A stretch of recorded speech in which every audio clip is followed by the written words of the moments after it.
I find that the loss of life we're experiencing in Trinidad and Tobago gets more and more tragic every single time we hear that someone has lost their life.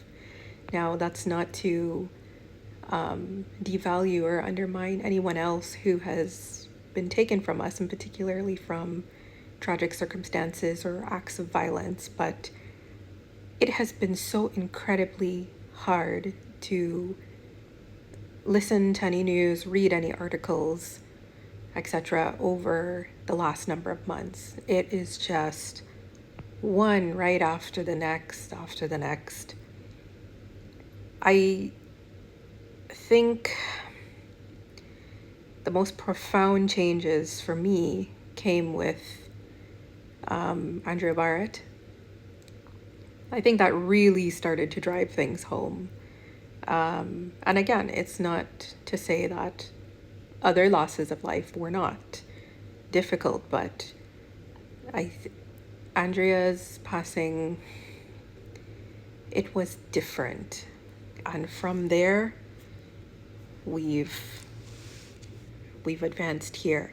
I can't say that we've progressed, because what is happening is just more and more proof, for lack of a better word, that we're not going anywhere, but straight to destruction. We've got an express pass there in this country. I'm now getting to catch up on the news, and I'm watching the funeral of the young police officer, Krishna Pradeep Banahar. I believe he was a constable, 25 years old. And you know, when I heard this headline the other day, I felt like my blood ran cold. But watching his funeral, it's like, I don't even think it's chills running through me. It's a sense of, it's more than frustration. It is a sickening feeling. It's a feeling of despair. I sit here and I think to myself, who would want to bring a child into this world just to outlive them? The way that this young man's parents look, his siblings are there holding up his other siblings.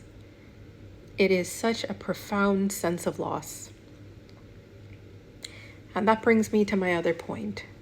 In this profound sense of loss and utmost grief, we have, shall we say, members of the public, sorry, not the members of the public, members of the public service, those who are supposed to be political influencers. We've got a minister in the government. We've got the police commissioner, the commissioner of police. We've got a lot of high-ranking individuals attending this funeral. Now, I understand that this young man, his funeral was conducted with full honors, and it should be. But the way this young man is honored should not be through something like this. He should have been celebrated while being alive. He should have lived longer. But due to the situation in the country, this is how we know his name. We should be speaking his name in a different context.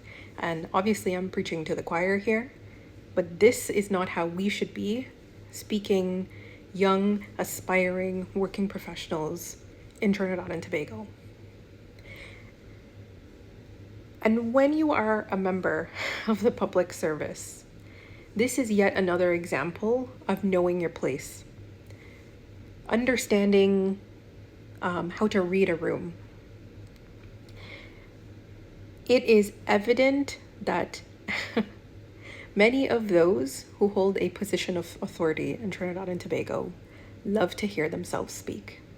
So again, we're not discounting the fact that this young man was sent off with full honors, and people, those in a position of authority, have a role to play when sending someone off with full honors. But you mean to tell me, Fitzgerald Hines, You had to go and spew absolute verbal diarrhea at this young man's funeral. You couldn't have sat there and left yourself out of this and your lack of performance. And I'm saying lack of performance because you sat there and talked about all the things that you've done and all the things that you feel other people are doing to support the investigation into this young man's tragic passing. But people, please start to read the room. In a time of such utmost grief, you have to sit here and talk about a murder investigation. This is not the time. If you really want to say something, sit here, fold your hands in front of the people and say, my God, what have we come to? I haven't done such a great job. I'm hanging my head here in shame in front of you today, saying that I haven't done what I was supposed to do to protect your son. And for the Commissioner of Police, thanks for your thoughts and prayers. You're really good at that, aren't you? Handing people a picture of their son and the flag, so you can turn around and say, you've checked the box. You played your part in the funeral service. But what is that really going to do at the end of the day? I feel